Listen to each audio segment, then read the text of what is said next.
صفر وسط دربكه من الدفاع. مش معقول دفاعات برشلونة. ماسكيرانو والنوم في العسل.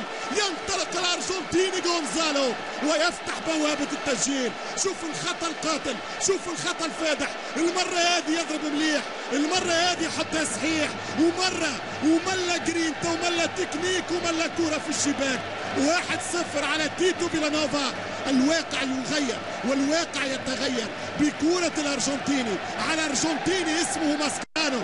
ارجنتيني حارس يقرب والكرة لرونالدو يسدد الهدف الثاني.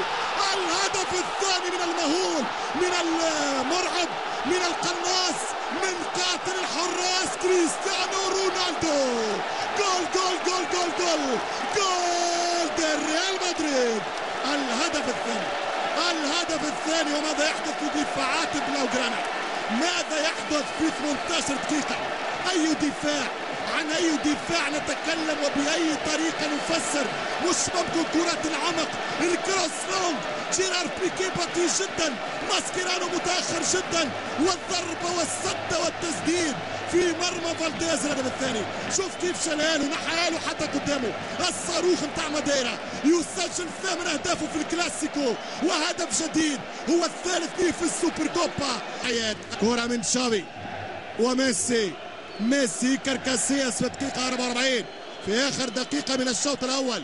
كرة ستتهيأ لنادي البارسا. هل هي كرة الأمل؟ تمشي كرة عن طريق ميسي. ميسي هنا في سانتياغو يسدد جول. جولاتو جولاتو جولاتو.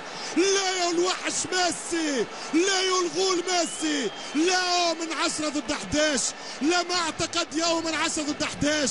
انكرويابل انكريديبل يا ليو. مش ممكن وين موجود؟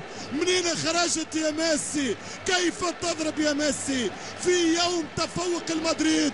ميسي يؤكد اننا موجودين بهذه الطريقة، على هذه الشاكلة، بهذا الطريق. حتى في الشبكة، قطع الشبكة، جيبها من الشبكة يا إيكار. هدفين لهدف، هدفين لهدف.